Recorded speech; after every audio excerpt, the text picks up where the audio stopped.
जय हिंद, वंदे मातरम। कल्चर, संस्कृति। आइए चलते हैं संस्कृति को पहचानने के लिए। संस्कृति जो हमें जीने का तरीका बताती है। हमारे पास कुछ विषय वस्तु है जिसके माध्यम से हम संस्कृति के बारे में जान सकते हैं, जिसमें संस्कृति की अवधारणा, संस्कृति की परिभाषाएं, संस्कृति और सभ्यता में अंतर, कला और संस्कृति, संस्कृति की विशेषताएं, ये कुछ विषय वस्तु है जो हमें संस्कृति के बारे में जानने के लिए मदद करेंगी। जिसमें हम जानते हैं सबसे पहले संस्कृति के अर्थ के बारे में। तो संस्कृत शब्द या भाषा की धातु क्री से बना हुआ संस्कृत शब्द है।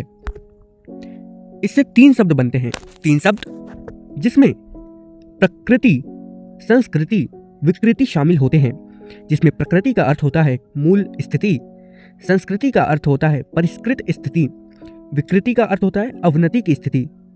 इनको हम जानने का प्रयास करें तो प्रकृति वह अवस्था होती है जो मूल रूप से होती है, अर्थात उसका पहला स्वरूप। किसी भी वस्तु का पहला स्वरूप ही प्रकृति कहलाती है। अब संस्कृति वह होती है जब उसको सुधार करके, उसमें संस्कार डाल के उसे एक अच्छा तरीका बनाया जाता है, एक अच्छा उदाहरण दिया जाता है, तो वह संस्कृति कहला जाती है। विकृति जब वह बिगड़ जाती है तो वह अवनति की ओर जाती है, इसलिए विकृति वह कहलाती है। तो क्री से बना हुआ है, अर्थात संस्कृति शब्द संस्कृत भाषा की क्री वर्ब से बना हुआ है। आगे देखते हैं। जब कच्चा माल परिष्कृत किया जाता है तो वह संस्कृत हो जाता है, और जब वह बिगड़ जाता है तो वह विकृत हो जाता है। अर्थात कोई भी कच्चा माल हो या फिर कोई भी वस्तु हो, जब वह उसको ढाला जाता है तो वह संस्कृत हो जाता है, और जब वह बिगड़ जाता है तो विकृत हो जाता है। इसको हम एक अच्छे उदाहरण के रूप में एक बच्चे का उदाहरण दे सकते हैं। जब वह बच्चा होता है तो उसे यदि अच्छे संस्कारों से बड़ा किया जाए तो वह संस्कृत हो जाएगा, मतलब अच्छे संस्कार उसको मिलेंगे। लेकिन जब वह बिगड़ जाएगा, उसको बुरे संस्कार दिए जाएंगे तो वह विकृत हो जाएगा, अर्थात उसकी वह संस्कृति हो जाएगी बिगड़ी हुई। यदि अच्छे संस्कार देंगे तो अच्छी संस्कृति होगी। तो विकृति और संस्कृति यह मूल रूप से अंतर है। संस्कृति में हम देखें तो संस्कृति को ही अंग्रेजी में कल्चर कहा जाता है, जो लैटिन भाषा के कल्ट या कल्टस शब्द से बना है, जिसका अर्थ होता है जोतना, विकसित करना या परिष्कृत करना। अर्थात किसी भी चीज को एक व्यवस्थित तरीके से बढ़ाना संस्कृति से जुड़ता है, कल्चर से जुड़ता है।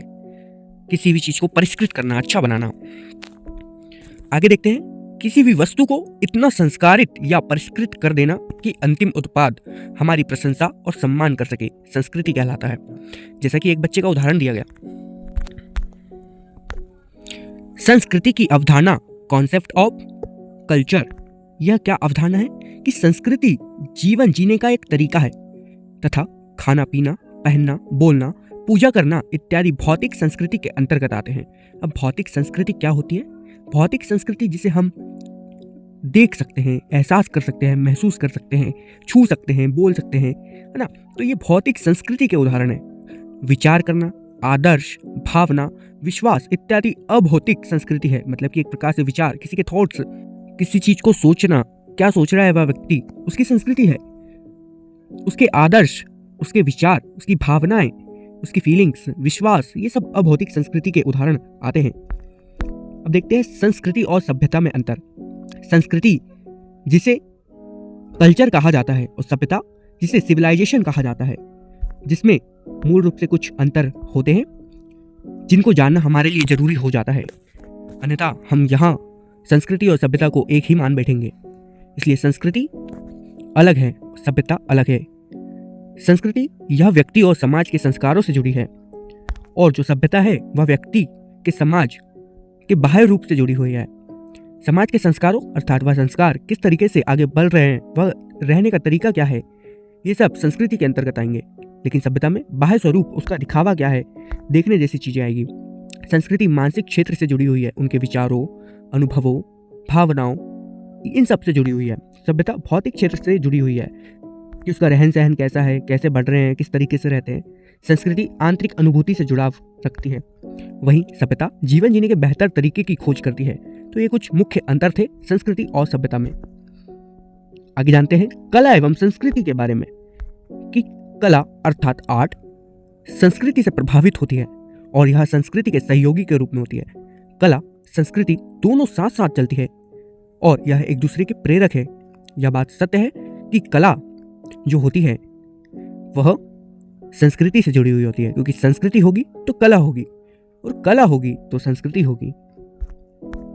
तो संस्कृति की कुछ मुख्य विशेषताएं हैं जिसके माध्यम से हम संस्कृति के बारे में और भी अधिक रूप से जानने का प्रयास कर सकते हैं कि संस्कृति सीखी जाती है, यह आनुवांशिक नहीं होती है। मनुष्य जिस समाज में रहता है वहां से प्रभावित हो जाता है और उस समाज से वह संस्कृति सीखता है। जैसे हम एक शिक्षित वर्ग के साथ रह रहे हैं तो हम उनके जैसे रहन सहन, बोलचाल और खाना पीना, उठना बैठना सीख जाएंगे। हम यदि एक बुरे समाज या संस्कृति के लोगों के साथ रह रहे हैं तो हम उनके जैसे हो जाएंगे। तो एक संस्कृति का स्वरूप है।